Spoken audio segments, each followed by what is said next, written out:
Manila, 7 o'clock, eksakto, magre-release na po tayo.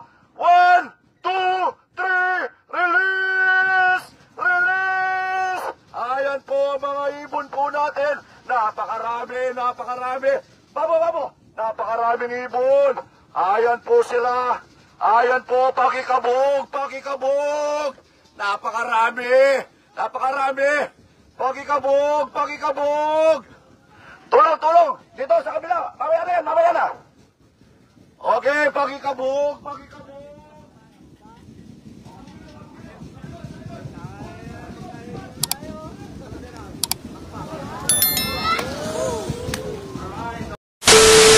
Good morning sa inyo mga kalapatids. Isang maulang umaga ng araw ng linggo. Abangan tayo sa episode na ito mga kalapatids. Victoria Tarlac na may layong 108 kilometers air distance mula dito sa ating Flyers Loft. At isinampan natin yung ating ibon na yon, yung nag-iisang grisel natin. Medyo kinakabahan lang ako mga kalapatids dahil nung nakaraang loading ng Thursday night tapos liparan ng Friday morning sa may Tarlac City, Tarlac ay hindi tayo nakapagsampa. Kasi talagang busy talaga tayo sa schedule ngayon mga kalapatid sa mga pagtatrabaho natin. So hindi ko talaga nahabol yung oras ng loading. Dumating ako tapos na yung loading time. So hindi na ako umabot. Kaya ayun, hindi natin na isampa uli yung ating ibon. Nakaskip na naman tayo.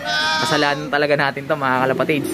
Kaya yung ibon natin na grisel ay medyo sabihin nating mapapalaban, mabibigla sa pagkakataong ito. Ang huling lipad niya, Concepcion Tarlac, 84-87 kilometers air distance, ang layo. Kahit pa paano nakauwi naman yung ating ibon at medyo nag-last 2 minutes siya nun. 2 minutes na lang, cut off na. Katapos ng liparan niya doon, mga kalapatid, pinahinga na lang natin siya. Then pagka minsan nagpaparonda tayo at may pagkakataon pa nga na pinaronda natin sila sa sobrang lakas ng ulan ng mga nakaraang araw para masana yung ating ibon. At ngayon, sa araw na ito, tignan nyo, umuulan mga kalapatids. Pero doon kanina sa area, sa video na sinend ng club, ay medyo kahit pa paano maganda yung panahon, bagamat maulap talaga. Pero dito sa atin, sa Quezon City, sa Metro Manila, ayan, makapal ang ulap, low visibility mga kalapatids. Kung makikita nyo, yung mga building sa gawing Novaliches na yan, ayan, hindi kita mga kalapatids. So malaking epekto niyan sa navigational skills ng ating mga alaga. At syempre yung ulan, makakapagpabigat yan sa kanila, makaka-epekto rin yan sa magiging performance nila. Anyway, ang gusto na lang natin ay makauwi yung ating ibon. Hindi ko na ina-expect na uuwi ng mabilis yung ating alaga sapagkat anong oras na mga kalapatids? 8:42 at ang cut-off yata ay nasa 9:30, mga ganun mga kalapatids. So samahan nyo ako makiabang sa episode na ito. Sa mga hindi pa nakapag-subscribe dyan, mag-subscribe na kayo. Hit nyo na notification bell para updated kayo sa ginagawa nating kwentuhan dito lang sa ating munting tambayan. Habang nag-aantay tayo, shoutout muna natin yung mga kalapatids natin na masisipag dyan sa ating comment section.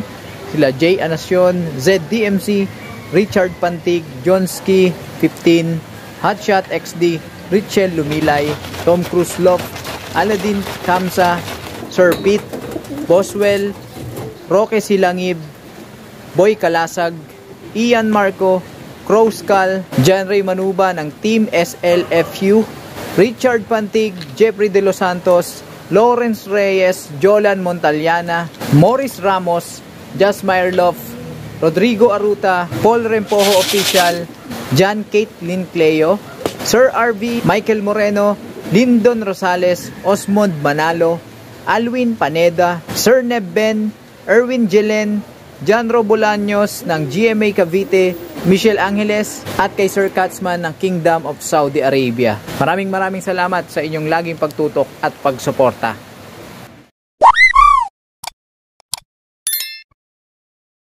Okay mga kalapatids, naihanda ko na yung mga dapat ihanda kung sakaling uwian tayo ng ating munting alaga.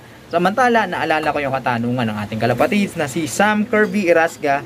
Yung ibon niya kasi mukhang sumalpok yata, sumerga, dahil pagbalik doon sa kanyang loft ay nangingitim yung muscles o yung katawan, tapos mukhang may bukol, mukhang namamaga. Kawawa naman yung ibon. Kung sa akin nangyari yan, ayan, ipapahinga ko syempre yung aking alaga. Hindi ko siya paliliparin, kukulong ko lang siya sa kulungan. At kung meron kang separate cage ay doon ko siya ilalagay para hindi siya maguluhan doon sa mga kasama niya sa kulungan. At the same time, bibigyan ko siya ng maayos na nutrisyon na makakatulong sa kanya, sa kanyang recovery. So, bigyan mo ng masustansyang patuka, supplements, vitamins and minerals. Yan, malaking tulong yan sa kanya. Saka hindi masama na bigyan mo siya ng, alam niyo yun, dinikdik na, na luya. Mas maganda yung luyang dilaw, yung turmeric. Dikdikin mo yon, yung katas, ihalo mo sa tubig, yun ang ipainom mo sa kanya. Maganda yon kasi anti-inflammatory or anti-pamamaga sa mga katawan natin. So makakatulong yon para kahit papaano mapabilis yung paghupa ng pamamaga sa kanyang mga na-injured na parte ng katawan. Then obserbahan kapag medyo lumalakas na yung ating alaga, nakikita na natin improvement, unti-unti nating ibalik dun sa workout para yung muscles niya sa katawan ay tumatag uli at yung sigla niya ay bumalik. So sana gumaling yung ibon mo. Maraming salamat sa pagtatanong. At siyempre, doon kay Sir Reggie Manalo, yung ibon niya ay ayaw lumabas, ayaw rumonda. Parang ito, si Jessie. Pagka pinalabas, papasok agad. Pasukin. Hindi to pala ronda at masyadong territorial. So, isang factor yon yung bloodline ng ibon mo. At the same time, baka naman yung ibon mo ay habol kung yan ay cock. Or kung yan ay hen, baka mangingitlog. So hindi talaga roronda yan. Pagka pinalipad mo yan ay papasok agad yan doon sa pugad. So isa rin yan sa mga factors kung bakit yung ibon natin minsan ay tinatamad lumipad or lumabas ng kulungan nila. Isa rin factor ay yung kalusugan at kalagayan, kondisyon. Baka mamaya may sakit o may iniinday ang ibon mo. Kaya dyan pumapasok yung importansya ng obserbasyon. Obserbahan mo yung ibon mo, tignan mo kung may karamdaman, kung may injury sa katawan, na maaaring dahilan kung bakit ayaw niyang lumabas ng kulungan. Pagka wala namang dahilan, di naman habol, di naman mangingitlog, rin namang karamdaman, baka nasa bloodline yan. May mga ibon talagang linyada na hindi talaga pala ronda. Kagaya nito, tatay nito, old line homer, yung itim natin dati. Yung mga ganon, talagang territorial yan. Gusto lang nilang protektahan yung teritoryo nila sa loft. Ayaw nilang may nakikitang iba na lumalapit sa teritoryo nila, lalo na pagka tagparis yung mga yan at may pares na mangingitlog, talagang di mo mapaparonda yan. Pag hinagis mo, babalik din yan agad. Yung mga ganyan yung ginagamit ng ating mga kalapatid sa street fight, yung pagka binitaw, pasok agad sa loft kasi masyadong territorial. Positibong factor yon kasi nga hindi na tayo mahihirapan na papasukin yung ating alaga sa ating kulungan sa loft. So hindi sila nagtatambay sa labas. Pero ang negative side naman ay hindi masyadong nakukuha ng ating mga ibon yung workout or yung exercise na kanilang kailangan. Humihina yung kanilang stamina at yung mga muscles and buto sa katawan. Kasi kulang nga sila sa exercise dahil di naglilipad. So siguro ang magagawa mo dyan ay i-self-toss mo na lang. Hagis-hagis mo. Kahit pa paano makalipad-lipad din yung iyong alaga. At wag mo isasabay yung mga ganyang klaseng ibon sa mga parondahin mo. Kasi kapag ka nagdapo yan, bumaba yan, magbababaan na yung mga ibon natin na panlipad. Okay? So sana nakapagbigay tayo kahit pa paano ng kaunting idea dun sa mga kalapatids natin kanubi na nagtatanong. Sa mga kalapatids natin kanubi na may mga katanungan dyan at gusto magpa-shoutout, mag-comment lang kayo dyan, iipunin natin yan, and then kapag may ganitong abangan, isisingit natin yung mga pa-shoutout nyo. Maraming salamat sa pagtitiwala mga kalapatids. Time check tayo mga kalapatids. Ayan ang iba natin. Kala ko hindi na talaga tayo uuwian at hindi naman siya basa mga kalapatids. Time check. Ayan, 9:34. Sakto sa cut-off mga kalapatids, 700. Pasok. Ay, naku, hindi pa sanay istikin mga kalapatids. Oh, hindi pa sanay. Sanayin natin ito sa mga susunod. Layo muna tayo, mailap ito eh. Kala ko talaga hindi na tayo uuwian mga kalapatids. Ayan, papasok na mga kalapatids. Saktuhin na natin magpatuka sa ganitong oras na dumarating yung ating ibon para ma-mindset na siya. At ang ipapatuka natin sa ating mga alaga ngayong araw ng linggo ay eto mga kalapatid, yung pampabawi. Dahil cheat day nila ngayong araw ng linggo. Ayan, pumasok na mga kalapatid yung ating diesel. Alright, so bago natin siya painumin ng electrolytes at saka ng patukain, may susubo lang tayo sa kanya mga kalapatids. Alright mga kalapatids, ito na yung ibon natin. Naisubo na natin yung mga dapat isubo at binigyan na rin natin yan ng instant electrolytes or instant lakas mga kalapatids. So hayaan na lang natin siyang uminom dito. Ito yung ating ibibigay sa ating mga alaga. So tara, pito na tayo mga kalapatid. Ayan, isa, dalawa.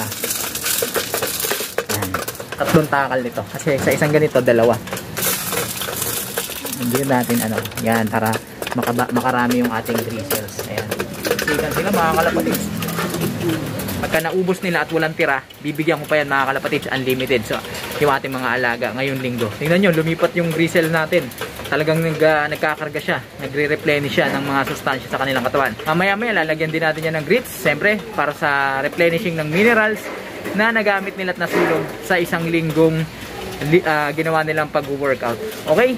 So, yan mga kalapatids, maraming salamat sa inyong pakikitambay, pakikiabang dito sa ating munting tambayan. Naghahanap pa yung ating mga ibon mga kalapatids. So, ibigyan natin cheat day eh. Ayan, sige. Oh. Ayun.